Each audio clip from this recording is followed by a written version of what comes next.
to Twisted Tales.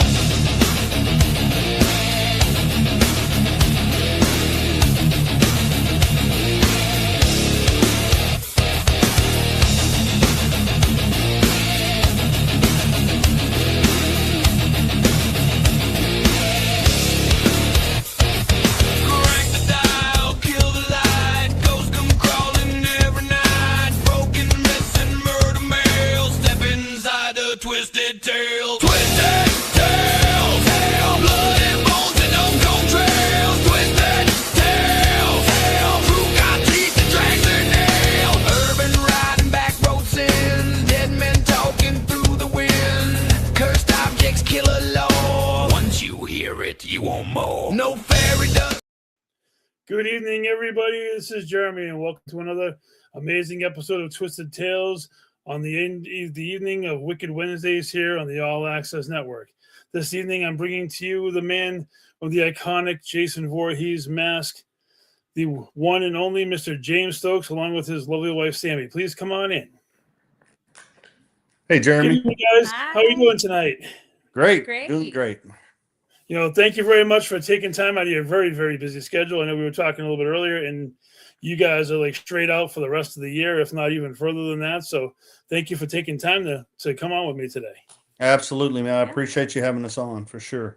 You know, and so obviously I know that a lot of people know who you are, but just so my audience might not know, how did you get started in the acting business, James? Well, I was on the fire department and working, and a friend of mine asked me, this is a long time ago, asked me to be in a little Western thing that he was doing in Hopkinsville, Kentucky at a place called Copper Canyon Ranch. I always like throwing that name out there because people need to go see it if you ain't never seen it before. It's in Hopkinsville, Kentucky, and it's a little Western town. It's like, I mean, literally, it's got a brothel, it's got a saloon, it's got a general store, a sheriff's office, a place where they hang people out. And I mean, they do Western, they do like Wild West, the shootouts. Wild West shootouts and stuff like that. They do reenactments all the time, but it's a place that you can actually go and visit. But anyway, we was doing a movie out there, and there's been lots of movies filmed out there, lots of music videos filmed out there, lots of weddings have done, lots of things goes on out there. And Tim Emery, he's the owner. He's like a father to me. He's just a great guy. But anyway, his son was doing some short films, and I went out there to do it, and I got connected with this other man from Nashville named Danny Ramsey, and we started doing this movie called Soldier's Joy, and it took us a long time. It was literally a no budget. We was doing it on weekends. It took us a year to make this movie. It's a feature film, but anyway, while I was doing that film, I met a lady, which is now still my agent out of Nashville, Misty Pyburn, and I love her to death. And she's been my agent for all these years of me doing my movies and stuff like that. And hey, Kristen, and so that's how I got started. And she started putting me in for things. I got into some commercials, a lot of commercials actually. Got into some more feature films, low budget. Some of them paid, some of them didn't. But, you know, just building a resume. And then, of course, all of a sudden, this little show called Stranger Things called and wanted me on the show. And I got on that, and my career turned around and went flip side. And I just started doing more and more. And eventually, I became full time. And that's what I do now, full time.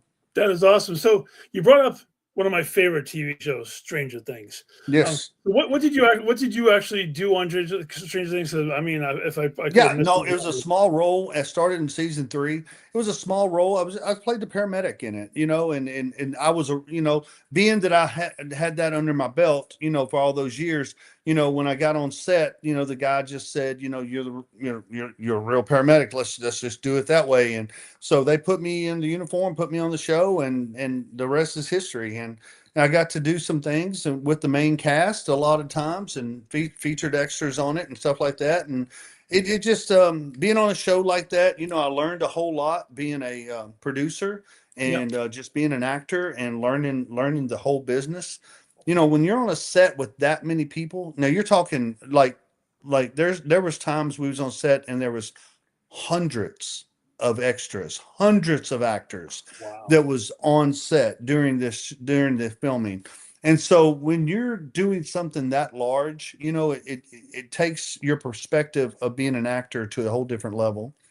And I really loved it. And but yeah, that's what got me started, and that's what role I played. And then it, you know, of course, morphed into the role of this guy right here, which has Absolutely. literally And which has literally changed everything about everything. And Jason Pitts is the writer director of Voorhees Night of the Beast, and um, he is just absolutely he is absolutely amazing.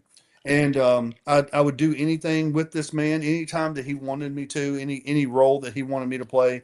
I would always be there for him. And he's just a brilliant mind when it comes to horror writing and stuff like that. So you know, I yeah. agree, and I would definitely want to get in depth on the Jason Voorhees Night of the Beast movie, because you know what, I love indie films. I love all sorts of horror. I've been a horror fan for well over 40 years of my life. So it's amazing that you know you get a chance to play such an iconic role. So is that how you fell into the Jason character? Was it because of he saw you working in these other things and thought you'd be a perfect fit for it? We was actually me and Jason was working another film in Alabama, and we was out to dinner one night, and he was the DP on this movie, and I was one of the lead actors, and we just got to talking, and he said, "Hey, I'm writing a script, you know, or I'm thinking about writing a script, a Jason movie," and I said, "Well, dude," I said, "if you ever do that, I want to play Jason if any way possible," and he said, "Oh, absolutely." Well, for months I never heard nothing, you know, and then all of a sudden, just out of the blue one day, he texted me and said the script's done. And I said, "What script's that?" And he goes, "The Jason movie." I said, "Let me see it," you know, and he sent it to me and I read it, and it was like, holy crap, this could be really good. And so we started going in and doing all the, you know, producing part of it. And he made me a producer on it, and we worked our tails off, and we went to the eastern side of Kentucky, which is into West Virginia, to start shooting it. Then we come back to Arkansas and shot some more of it, and so we ended up making a really cool movie. And the whole thing was shot with three different cameras for three different angles all the time. I mean, it was shot for like a Netflix show. I mean, literally a Netflix original. Right. And then you know the when it came out, it got such high reviews, and it's turned into something a whole lot bigger than what we ever thought it would. It is really cool, and the look of your character, it reminded me a lot of like that Part 6, Part 7 style Well, Jason. that's what, yes. And in my mask here, it's 7, 8, and 9 with all the colors and the markings and everything with every the bullet holes and everything. It's a part of 7, 8, and 9. Yes. Especially like even with the underneath mask that you had. Yes. Definitely was like, because like Part 6 is probably one of my favorite like mainstream Jason movies of all time. Yes. Yes. Uh-huh. Probably one of the greatest soundtracks ever by Alice Cooper. Did the entire soundtrack for Jason Part 6, which was is really cool. And Yeah, Tommy McLaughlin, he directed that one, and that was CJ, and that was absolutely one of the best ones out there. Yeah. you know, and going back and watching the Night of the Beast movie, you guys sent a lot of shout outs to different franchises other than Jason Voorhees Absolutely. in the movie. And that's another thing. That's another shout out to Jason. You know, his writing. You know, he likes giving homage to different horror films because he's such a fan of horror. We all are, and you know, and we decided that's what we wanted to do. And when he wrote that in there, it was just so good. You know, from Jeepers Creepers to Halloween to everything. I mean, it was to Freddy. I mean, there was just homage. You know, paying homage to all of them. Yeah, and you have to go back and watch it a few times to catch all the Easter eggs to all the different franchises. Absolutely, yeah.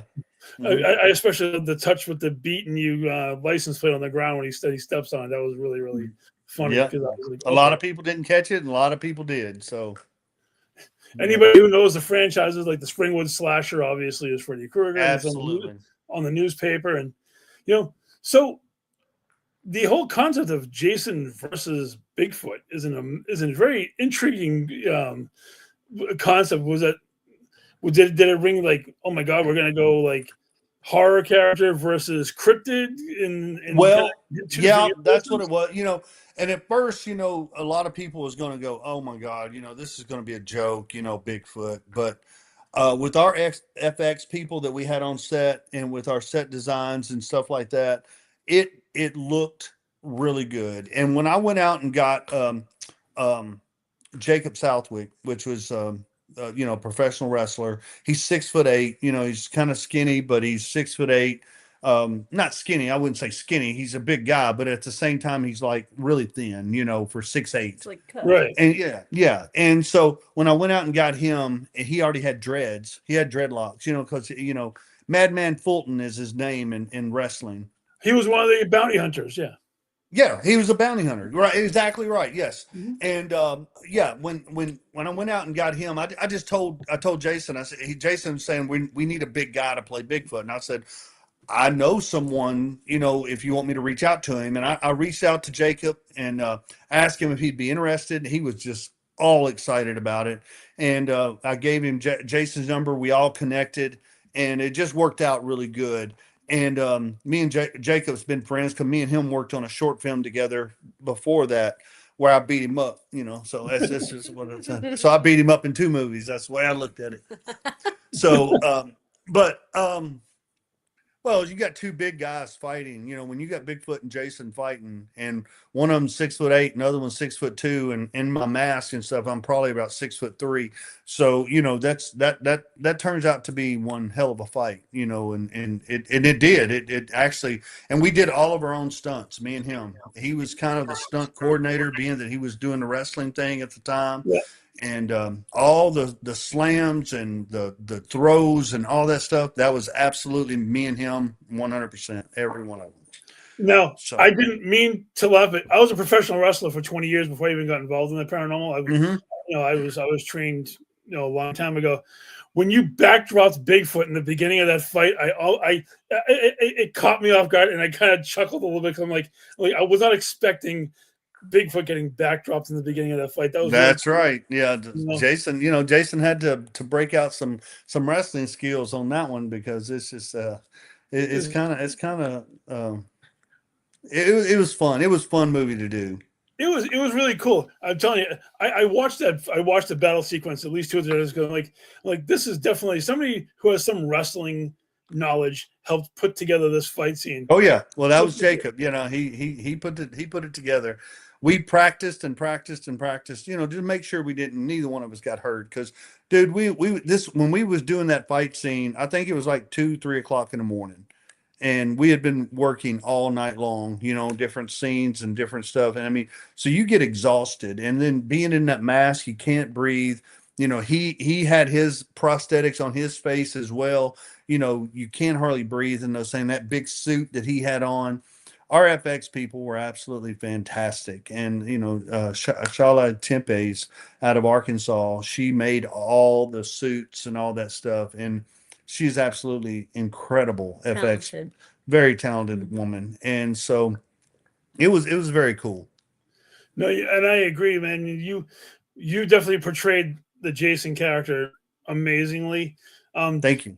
Did you draw inspiration from any particular version of Jason when you were actually? I did. Yeah, Kane Hodder is my favorite Jason, and when I called Kane and I talked to him, and we met up at a convention together and stuff, and I told him I was going to get to play the character, and he gave me some advice on what to do and how to do it, and he just said make it your own. You got to make Jason your own. What you think Jason would do, and I kind of went out and did that. I took some things, the head tilt and all that stuff. Cause Kane is the one that perfected the head tilt and all that. And, so I wanted to make sure that I incorporated in that into my kills, because that was paying homage to him, as far as that goes to me, because the way I looked is totally different than the way he looked. But at the same time, I wanted to do some things that, set me apart from every other Jason out there. And I think I did that. Oh, absolutely. Because I mean, there were different aspects from different versions. Whether it was C.J. Graham's version, which was more machete based, which you definitely use. Especially, I'm not going to get into the graphic details, but the dock scene is something that is definitely meant a little bit mentally harrowing. If nobody's ever seen it, they should go and see it for sure. Yeah, I'm not getting into the graphic details on that. They got to see the movie. very cringeworthy. Yes. It was. I was not expecting that particular part. That's for sure. You know. Yeah, it is pretty funny. A follow-up to that, do you ever plan on putting the mask back on for another independent role or another go at the character? I'm never going to say never, so I would definitely love to play the character again. Wouldn't mind playing another character. I mean, I wouldn't mind putting the mask of Michael Myers on and playing Michael. I think that I would do it justice for real. Michael is one of the characters that I grew up with, you know, all my life, watching Halloween and stuff like that. So Right. getting to put that on would be very cool for me, or any of them. Well, Freddy, you can't. Nope. There's only one Freddy. I don't care if they remade that 20 times. If Robert England's not under the mask, it's not Freddy. And and that's my opinion. I agree, and I mean, Jason. Freddy's my number one, and Jason's my number two. They're the top two. Will always will be always. I met Robert England a few years ago. One of the coolest people I've ever had a chance to meet. He's a cool dude, man. He's a cool dude. I think he's very humble about things too, and it's kind of like I am, and like all of them. I mean, all the Jasons and everybody that I've met. When you get Kane Hodder and CJ and all them signing your mask, it's kind of cool, dude. That just gives me assurance that they was okay with me playing that part. Even and I love that. They want to keep the character alive just like I do. And we all do. We all want to keep Jason alive. So. Yeah, I mean, you did the character justice. It was definitely a very good time. If I didn't like it, I wouldn't have gone back 3 times to watch it, just because once you get hooked on something, and then watching the fight scenes was definitely cool, and you definitely had a great interaction on film. It was. I know people. I've suggested the movie to several people to watch it because I appreciate that. Oh yeah, I'm like, you know what? If you got the hour plus. Take the time, go on, watch it. You're not going to be disappointed, and I've definitely gotten a lot of good people, good feedback coming back from it. Yeah, and if you watch Forest of the Trees, there's some same actors that played in our movie, in the Voorhees movie that's in Forest of the Trees. Yep. Namely, one is Olivia Disney, and Olivia is like my sister. She's like my little sister. Me and her's been in several things together, and we have a chemistry on set that's just it's just phenomenal. And but anyway, and she's the girl that I kill at the end right before I get taken out by the Bigfoots. I throw my machete and hit her in the back. Oh, okay. That's Olivia Disney. Well, all right. What did she do to me in Forest of the Trees? Oh, payback is yeah. Mm-hmm. So there you go. But I definitely want. Oh, yeah, definitely. I agree. Forest of the Trees is great, which is definitely what I wanted to segue into next. So, Forest of the Trees came out last year, 2025 was the release, I think. Yes, it was released in 2025. Yes. Mm-hmm. Okay, because I know Voorhees was 2021, 2022. I think was 2022. Yes, 2022. So, so you played Ken, the stepfather of the girl, and yes. Andy Sullivan, which played Chloe. Yes. So how was it transitioning from a horror icon going into like a man who has a very one it's not hard. I'm a stepdad anyway. So and being a stepdad to a little girl, it wasn't that hard.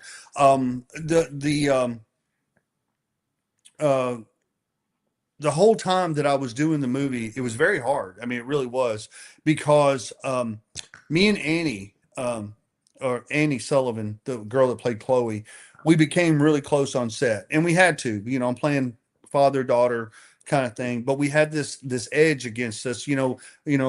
Her mom left, my wife left. We don't know why she left, and it kind of put tension between us. I started drinking. She just kind of, she had her, she did how she did as a teenager. Well, more of a 19, 20-year-old teenager, Right. losing her mom. And it was just the tension was real. Like the tears that you saw me cry in that movie were Right. real. And you had to go into a headspace, and I had to get into the headspace where Annie was my daughter, like for real, my daughter. Right. And during filming, we was on set for like 9-10 days at a time, 3 weeks, 3 different weeks in a row. And we became really close. And I mean, I looked at her as my daughter throughout the entire filming process. When I first met her, me and her just kind of like hugged and just clicked. And I guess you're my daughter, I guess you're my dad. And it's just we had to take our before pictures, as a family together, and to where we could have the pictures sitting on the walls and all that stuff in the movie. I mean, this movie was shot for Netflix. It was shot but with the same cameras that they use for Netflix, everything. So we didn't get Netflix. We got Prime, which I'm good with. Prime is a very good one. And now we're on 4 or 5 different streaming networks from Tubi, Fossum, Streamify, Prime, Hulu. I mean, we're on a bunch of them. We're on a bunch of different ones. So they've definitely spread that movie out to multiple platforms. Yes. So and we're and it's under distribution. So we got it under Bayview distribution is got us for 5 years, and so they're putting us out there. We already made it overseas, so our movie is overseas. So we're international now, but that movie was very very complicated for me to do, because the tears were real, the feelings were real, when they took her away from me, even on set, it felt real. And I mean, I had to back off because I was hurting some of the people that I was grabbing, because I mean, I was really grabbing these people pretty hard. I mean, if you watch the movie, it looks real. A lot of the stuff, the smacks in the face were all real. They were not. When she smacked me, when I smacked him, and he smacked me, when he hit me with his fist, he hit me with his fist openly in my jaw. I mean, dude, I thought he broke my jaw the first time.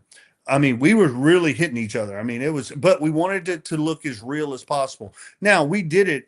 I mean, I'm a stunt man anyway, so I know how to take a punch. I know how to take a fall. I know how to do all this stuff. So when I say he really hit me, I mean, he hit me, but at the same time, I was moving out of the way when he did it. But he really connected with me a couple of times. So, and I like that. I like that. I think it looks real. And if I'm in a movie and I'm doing something, I want that whole thing to look real. I want people to want to watch it. I don't want them to look at it and go, "Oh my God, that's so fake" and all that stuff. I don't want that. I want them to think it's real. No, I agree. And I'll say with that creepy dude that was the cult leader guy. I mean, it definitely his name is Scott Doss, and let me tell you a little secret about him. That was his very first feature film. Well, that was his very first film ever. Really? Yes, that was his first acting. That was his debut acting ever on film. He has done theater all of his life, but that's it. Never has he gotten in front of a movie screen. And this man was absolutely phenomenal. Creepiest fucker I've ever seen in my life. Which I said that in the movie, so that's the reason I said that. But he was. He played the part as the protagonist so well. I mean, he made me hate him. I mean, he really did. But on set, we were best friends. I mean, we still are best friends. I mean, I talk to Scott quite often. We keep up with each other. And since then, he's done a couple other short films and a couple other different films. But yeah, that was his first film ever. And you wouldn't know it just while watching him. He was absolutely amazing. He's awesome. That sinister grin and like the way that he commanded the talk and all that stuff. The cult around him was crazy. Yes. It Casting really was perfect for him. Definitely, and I'll tell you, when your character goes out to try to hunt down, obviously hunt down and get back your estranged wife, and things definitely don't go as planned. That's for sure. And No, they don't. it is, it is, You a, get it is backstabbed by people. literally. Literally. Yep. So, but yeah, it's a good movie. It's a really good movie. I'm very proud of that movie. We all are. And as we will, because that, you know what? Let me tell you something about making independent films. It's very hard to do what we did. It's very hard to go out there and put a movie out and then get it distributed and actually have something that people can go back to and watch over and over and over again and actually do, and it's really hard to do that. It's hard to make an independent film regardless. It's hard to make a film, but to get it to where we've gotten it to, it's a very, very big percentage of movies out there that never make it to where we made it. Wow, it's amazing. So where did they actually shoot the forest through the trees? We shot that in Northwest Arkansas. We shot it in Rogers. We shot it in Fayetteville. We shot all over Northwest Arkansas. Shalom, I think there was a place in Shalom, Arkansas that we shot. But yeah, we was all over Northwest Arkansas, up there on the border. Yeah, We did win many awards. Thank you, Brenda. Yeah, we won many. We did. We won a lot of awards. Me and Annie won Best Actor and Best Actress many times on it. It was your first one? Yep. And so Olivia won a couple of awards. I mean, Scott's won a couple of awards. So, and the movie itself has won many awards. So it's been a journey for sure. And it's one of the I think Jason would say the same. It's probably his best as of yet. I mean, he's got some really cool short films out there. If y'all want to watch some really cool short films, go look up Jason Pitts and see everything he's done. He's absolutely phenomenal. Yeah, well, after I actually looked him up through YouTube and checked out, and I was going to dive into the library, but there's only so many hours in the course of a day that you can Sure. do at the time. Yeah, he's got some really cool stuff out there. Yeah. Mm-hmm. So you said you have some more acting gigs coming up in the future. You're doing some. I do. Yep. Got another film. I just finished one in Florida a couple months ago called The Hive. It'll be out. It'll be making the circuit and all that stuff here before long. And we shot that in Daytona Beach, Florida, and we was down there for about a week and shot that. And I played the killer in it. I'm the mask killer in that one. I do wear a mask, and it looks like a mask, but that's what he wanted. I mean, the killer in this one just wears a mask.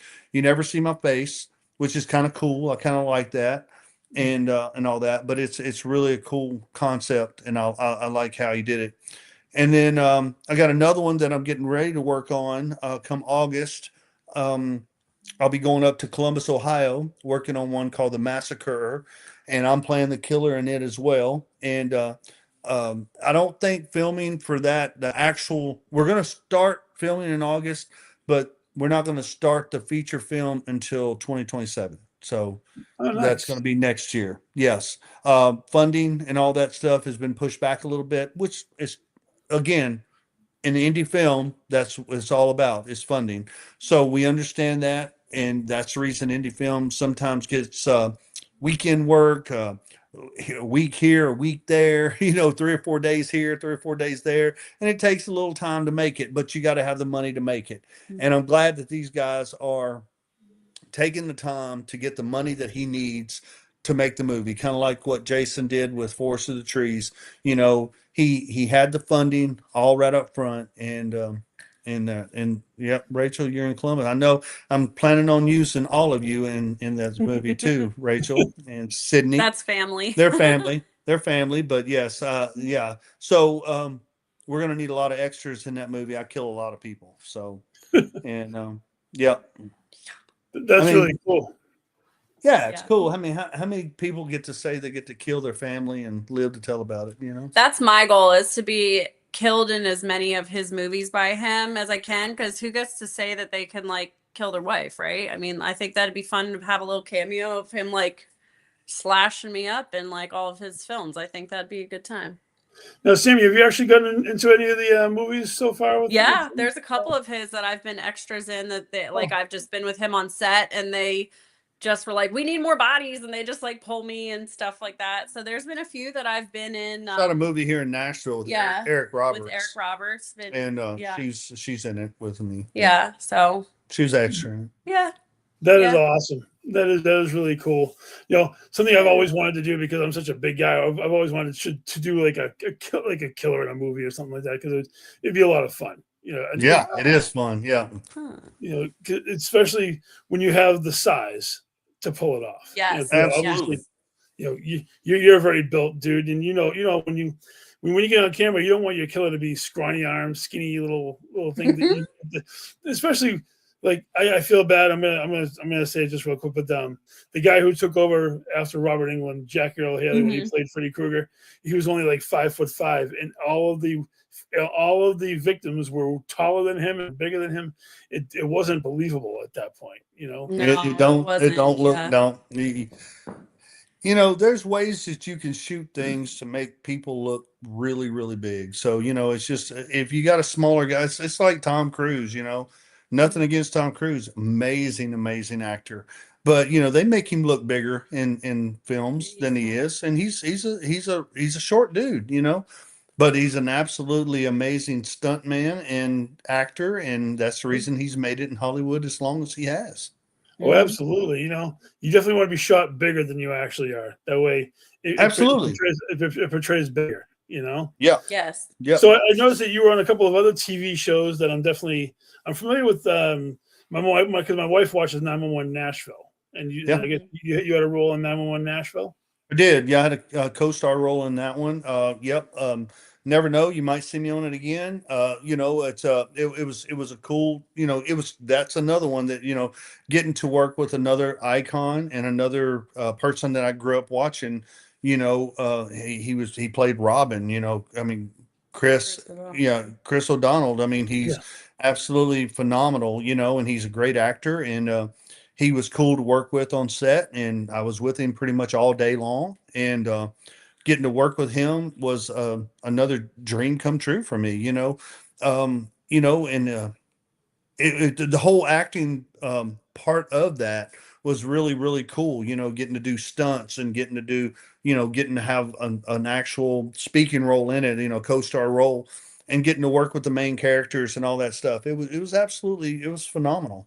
You know, and it's a decent show. They've got picked up for season 2 now. They just started filming it. So Well, that's here in cool. Nashville. I know that they ended one of them. I forget which one. It was either the original one or like one of them is they ended the run on it, so they had to continue on with at least a few of them because it's a very popular franchise. That's for sure. Yes, and I'm trying to get my agents and stuff because I've got agents all over the place. I got an agent in LA, I got an agent in New York, I got an agent here in Nashville, Atlanta, London. So I've got agents everywhere, but I'm trying right now to put my name out there for Marshalls, which is a TV show on CBS. Definitely.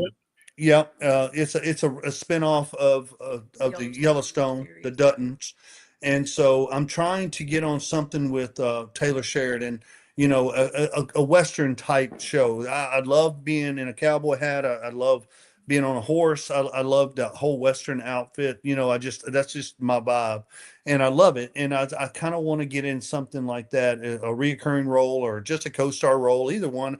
I'm not picky. I'm not trying to, you know, I just want to be on something like that. And so I'm throwing my name in the hat on some of that, trying to get. I've had 4 auditions already with Yellowstone, so you never know, something might pop up. That's pretty cool. So it also said that you were on the TV show Snapped. Was that the one that did reenactment? I've been on Snap several times. Snap, Mark of a Killer, done that. Yeah, the reenactment kind of things. I really like those. They're true stories. We get to reenact of real crimes that has happened. Those are real. As a matter of fact, I just put in for a few more of Snapped. So you never know. I might be playing a cop. I might be playing a killer. You never know what I'm going to be playing on there. But that's really cool. And it's a good experience to go down there because they shoot so fast, dude. They shoot everything in Knoxville, and they shoot everything. You're down there for 2 to 3 days, and everything is so fast. You go with the script, the things that actually happened. You get to see real true crime photos. You're talking that what you're saying, some of the exact same things that when you're playing a cop, you're saying some of the exact same things that they say in like interrogation rooms and stuff that they said to this actual killer that's done it. So Yeah. it was really cool. Yeah. So but yes, I've been in Snapped, Mark of a Killer, several of those different shows like that. That's pretty cool. I know that my wife watches if it has anything to do with any kind of those kind of things. Murder. Or, oh God, like True crime type stuff. Kill Thy Neighbor was like one that she watched on TV. Yeah. It was kind of. I'm like, it's amazing when you go down that rabbit hole. How many different types of shows are basically Yeah. the same freaking thing? It's like, oh my God, Well, it's such in high demand. I mean, people love watching those kind of shows. They just love it's just like watching the news, man. It's just some people live for that stuff. They want to know what's going on in the world, and some of the crimes and some of the things that happen, it's just I got to turn it off. It's just I don't want to put it through my brain. I don't want to listen to it. I don't want to see it. That's the reason, being on the ambulance for so long that I did, I had to see it. I had to live it. I had to your emotions go out the window while you're treating the patient, and then after it's over with, that's when it hits you.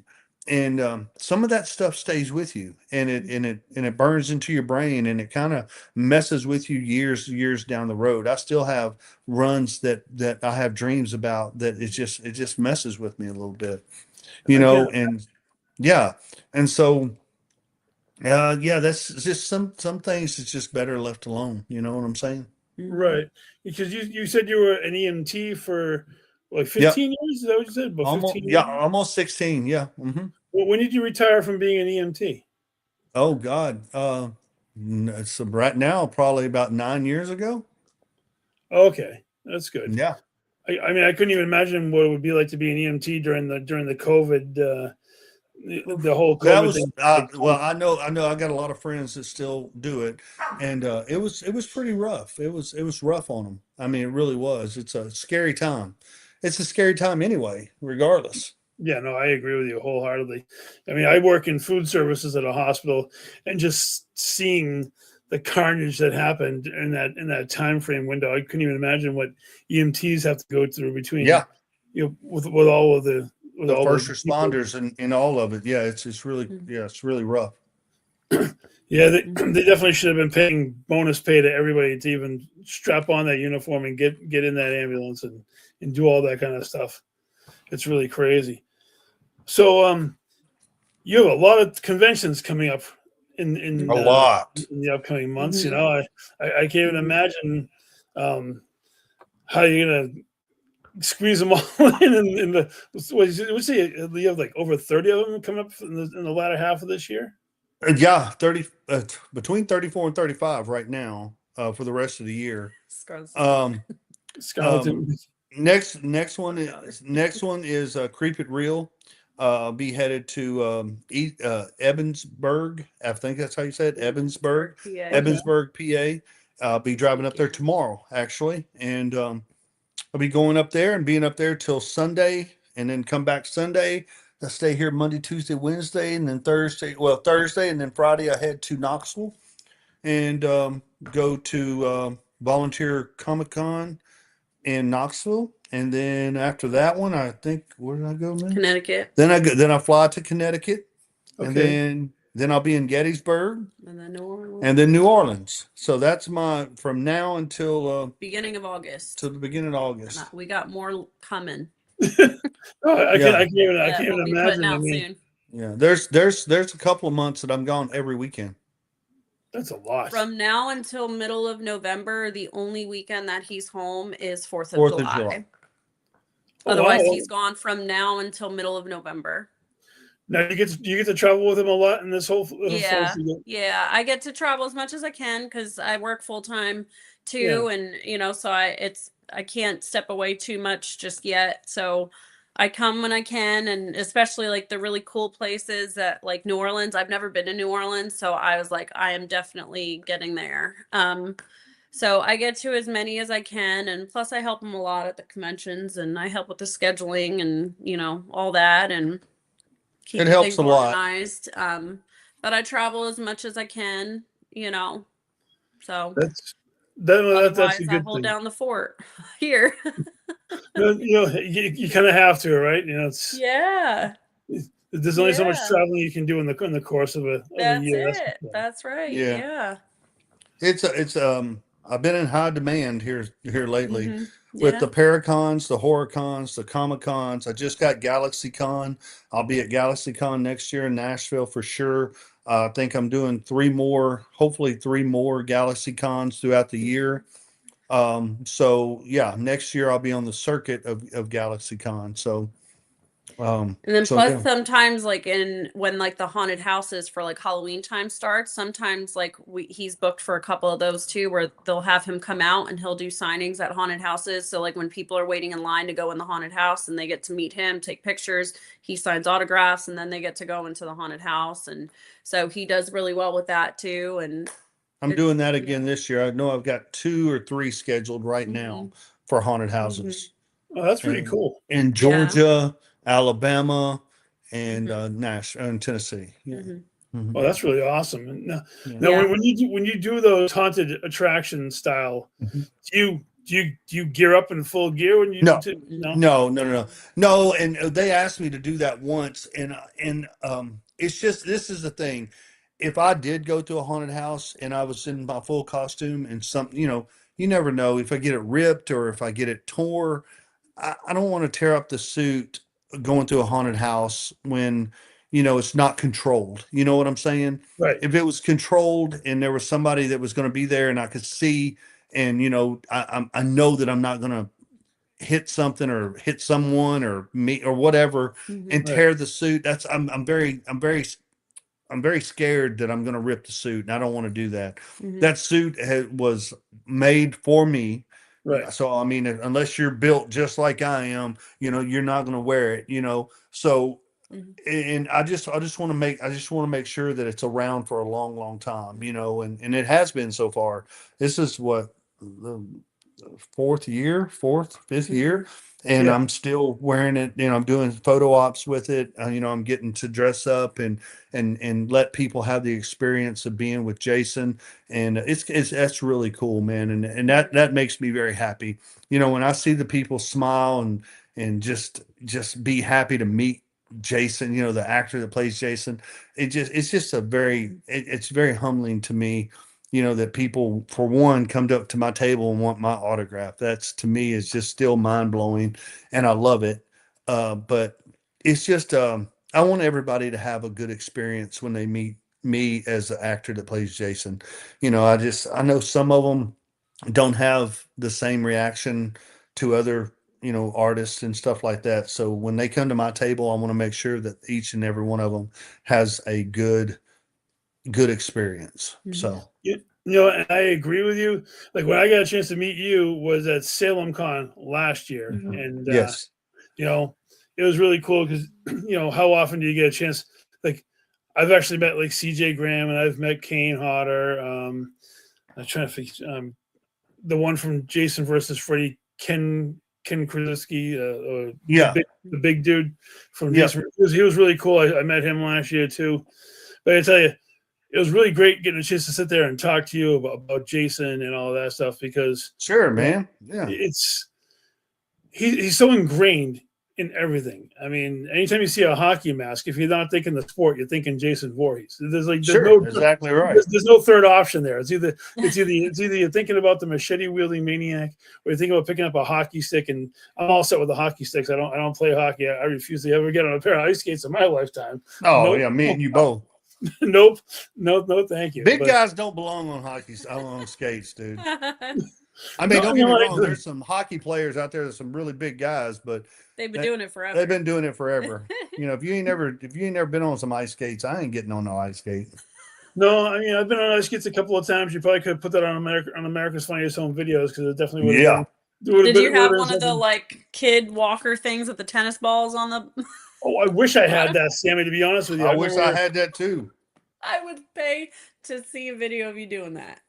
Yeah. I mean, I've gone out. I've gone like five skates out and did one of those complete backdrops, like feet up in the air and Oh boom. no! And, oh, See, that's was- tailbone. Oh, That's a whole different back story. pain. you lose Oh. all the air out of your lungs. And you're sitting there going, Oh Yeah. how can I yeah. roll? It's like how can Take I the wind out of roll you. myself across the ice and pretend like this isn't embarrassing as all hell? Right, right. Oh But my yeah, I God. do have a lot of stuff coming up though, and I appreciate that. Yeah, I'm going to get to meet a lot of people over the next few months, and the course of all these Paracons, Horrorcons, Comic Cons. It's really cool. Mm-hmm. No, it is, and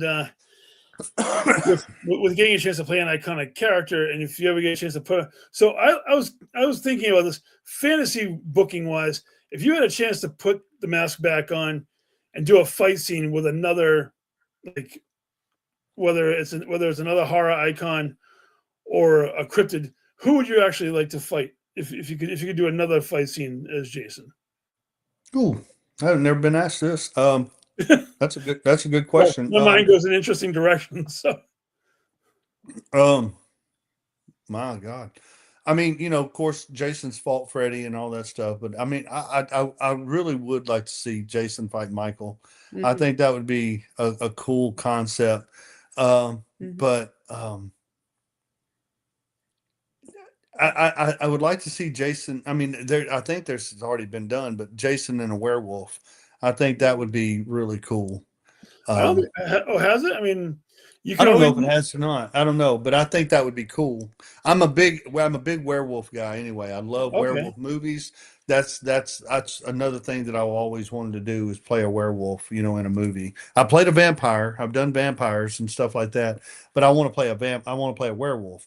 And so I think, but besides Michael, I think fighting a werewolf would be incredible. Like Jason thrown into Universal Monsters, like that would be so cool. Yeah. Yeah. Jason versus Frankenstein as Frankenstein. Dracula, and oh, that would be cool. That would be cool. But yeah, that would be kind of cool. Or maybe even the creature from the Black Lagoon. That would be kind of cool. That would be kind of neat too. I mean, I was always thinking Jason versus Leatherface would be an interesting battle as well because they're about the same size. Yeah, Jason No, versus Leatherface. That'd be good. I wouldn't mind fighting RA or one of them. Or Rest yeah, in that peace, Gunnar Hansen. Yeah. yeah, that'd be kind of cool. So Yeah. thank you, cute dog. Yeah, we got a couple of them. We got 2 dachshunds, Whiskey and Brandy. Here's Whiskey. Yeah, that's Whiskey. Oh, Whiskey's a beautiful dog. Does Whiskey travel with you guys at all when you guys? He has, and Whiskey actually has before. He's went to a couple of cons with us. And then Brandy, of course, that's his little sister right there. They're 2 different litters, but from the same mom and dad, and they look exactly alike, and it's kind of creepy. But she's just a whole lot smaller than him, so it's She'll kind be of cool. 5 months old in a couple days. We're beautiful dogs, man. They definitely are Yeah, beautiful. thank you. They're good. They're good dogs. So, well, I was talking to Gwen earlier, and she told me that you are definitely into something that I feel very, very much strongly about anti-bullying. Like she said that you're definitely a proponent for. Very much so. Yes, I've been doing that for the last few years. Going to different schools and stuff, talking to middle schoolers about the anti-bullying thing. Choosing the 3 C's, which and that is choices, chances, and changes. You gotta make a choice to take a chance to make a change, and you got to do that within yourself. And I love talking to kids about that. And the anti-bullying thing, I always bring that in because in middle school, it runs rampant in middle school, but it gets worse in high school. And women and girls, I say women, but girls are actually the worst. And I hate saying that, I really do, but it's the truth, and the statistics show it. And it's all because of these cell phones and, you know, with looking, you know, you got to look a certain way and dress a certain way and wear certain clothes and all that stuff. And, you know, not every kid is able to do that. So the bullying thing, I just try to lay it out to them in a very tough manner to say, you know, to be a bully is to be one of the lowest people on this earth. You know, it takes a special person, it takes a very strong person not to be a bully. And people just kids they seem to listen to me when I walk in there with my shirt on and my mask on, and you know, and they shut up and they listen to me. And it just seems like you know, they listen to me a lot more if I was just dressed like a teacher or something like that. Right. You know, I always try to tell them, you know, don't allow anyone to make you feel like you're a nobody, you know, or a no one, you know. Don't allow anybody to make you feel like you're a nobody. Right. That's what I like to tell them. And that is a saying that Dr. Martin Luther King put out there a long, long time ago, and I love using it. And I love using it because it's a very, very true statement. You know, sometimes you're going to walk the path alone. Sometimes you're going to walk a path with a bunch of friends. Those friends have to have the same values that you do. You can't have one friend going, "Hey, let's do this," and you know it's wrong. Let's do this. You know, the peer pressure is real. And sometimes kids allow peer pressure to win. That's when you get in trouble. And it only takes one time. One time that you can get in trouble, you can either go to jail, you could hurt someone, you could hurt you know, you could hurt your well, the main thing is you could kill someone, and it happens all the time. And people say, "Oh, it ain't going to happen to me." Yeah, it happens a lot. It happens a lot, and you never know when, and then it's too late because that can happen within a second. Right. And so it's just, there's a whole lot. I got like lists of things that I go down and I talk to these kids about, being the integrity part of it. You know, you gotta, the true test of a character isn't how you are on your best days, it's how you are on your worst days. And you know, and that's when, you know, and you got to be strong enough to ask for help. Sometimes, you know, that's another thing about a kid. A kid thinks that they're invincible, they can do whatever. They got to understand that it's okay to ask for help and allow that person to help them. And when they can do that, dude, you grow so much. You grow up so fast, and you start to understand that it's okay to not to be okay. Right. And people's got to understand that, and you got to learn that at a young age. And sometimes these kids don't get that at home. And I like going into classrooms, and when I see kids come up to me and crying and hugging my neck saying thank you, you know, I want to choose the right way, and I'm going to. I want to make my mom and dad proud. I want to make my teachers proud. I want to make my coaches proud. You know, I chose the right way. And that's what I tell them. I'm not ashamed to tell them. I chose the right way in high school. I chose to go down. Sometimes I was walking alone. Sometimes I was taking that path all by myself because everybody else wanted to go a different direction. I knew going in that direction was not right for me. So, you know what? You might lose a friend or two. They wasn't your true friends anyway. The true friends will never leave your side, and they will do the right things to keep you and them safe. Right. So, you know, I like doing that, and I appreciate you bringing that up. This gives me a platform to get my word out there, even though I'm not in front of a lot of kids. You know, a lot of mom and dads hear this and see this, and please ask your schools to allow me to come in and talk to them.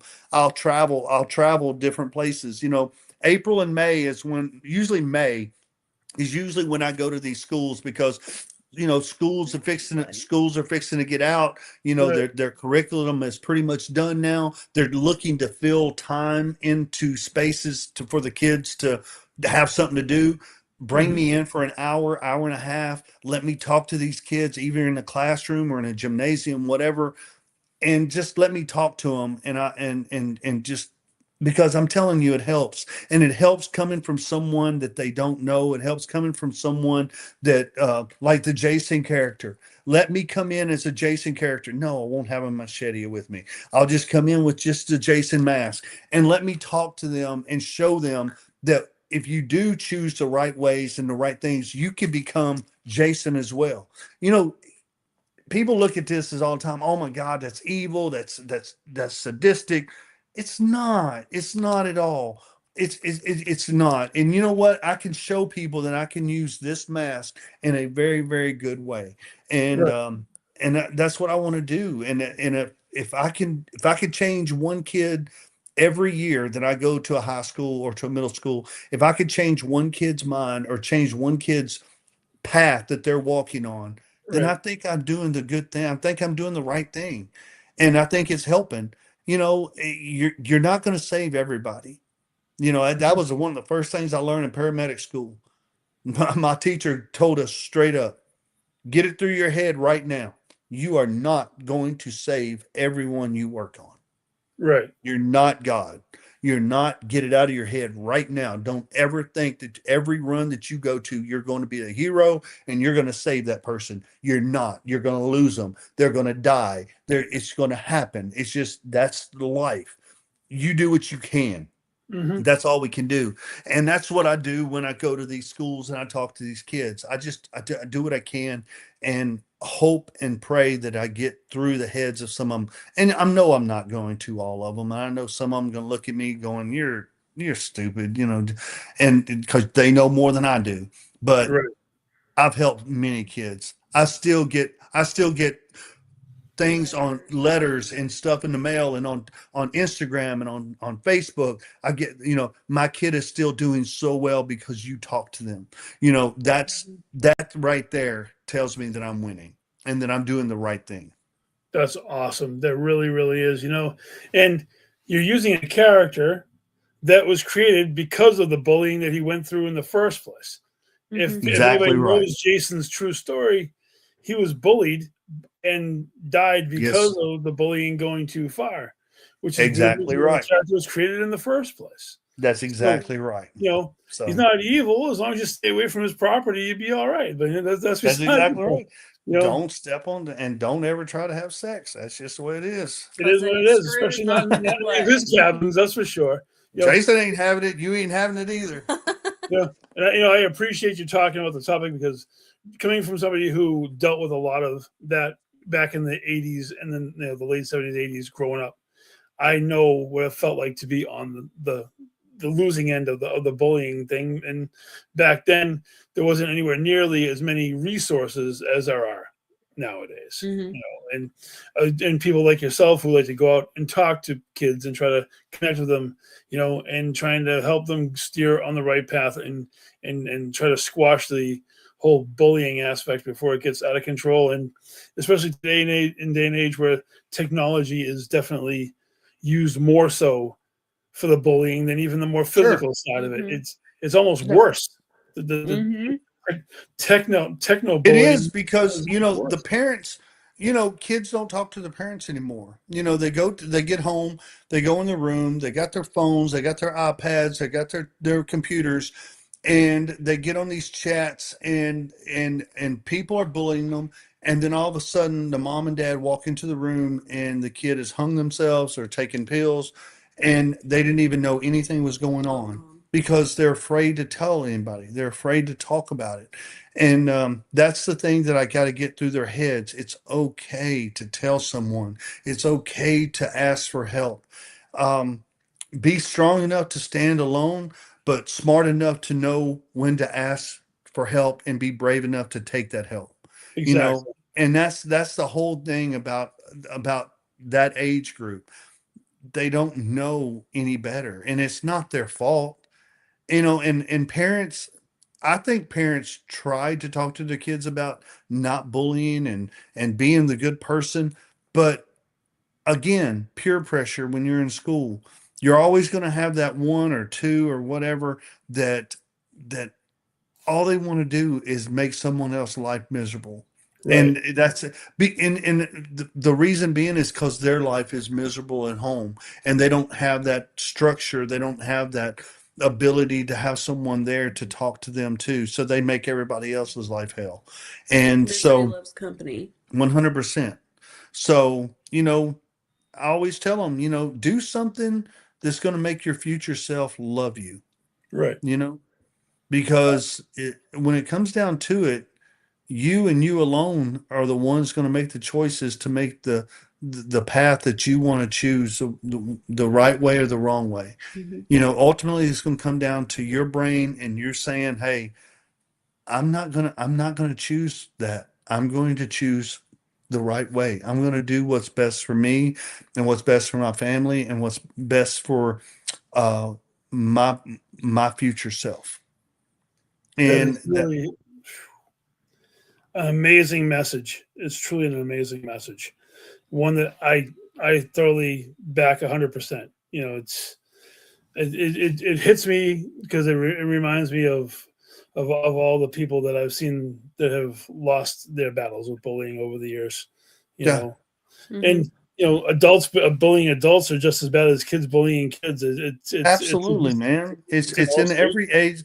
There is no age. It's just like cancer, dude. Cancer has no Discrimination. discrimination to anything, and neither does bullying. It's in every age group. It's in every gender. It's every race. It doesn't matter whether you're black, white, green, yellow. It doesn't matter.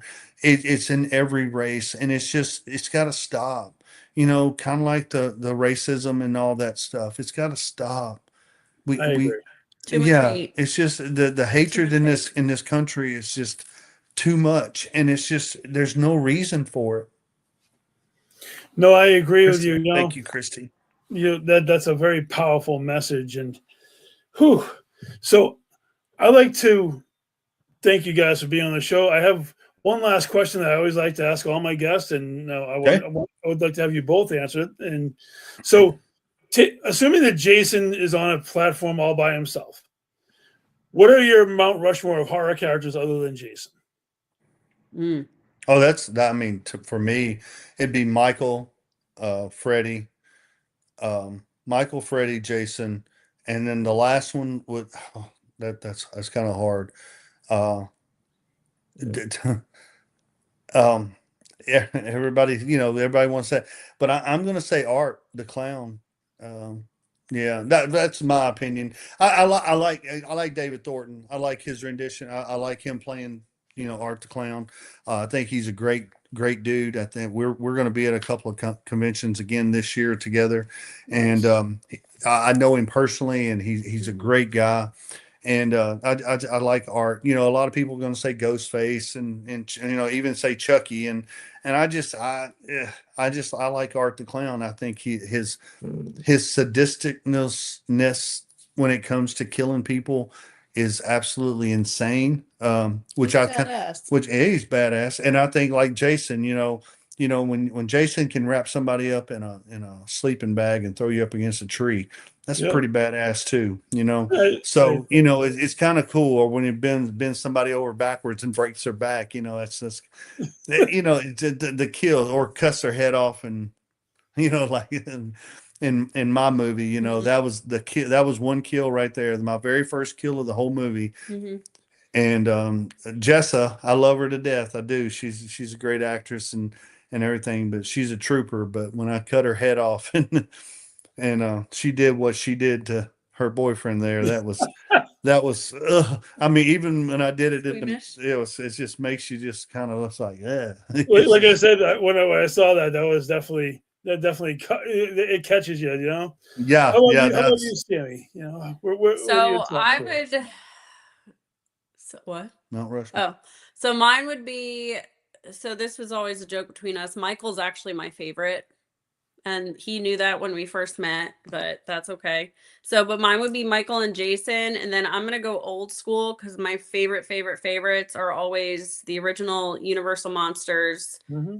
Frankenstein and Dracula, like Bela Lugosi, Dracula, Boris Karloff. Yeah. Boris Karloff. Karloff. Like I just and even like Wolfman, like I would have to go on and on. Like all the Universal monsters are just they're just that's what helped me like love the horror genre.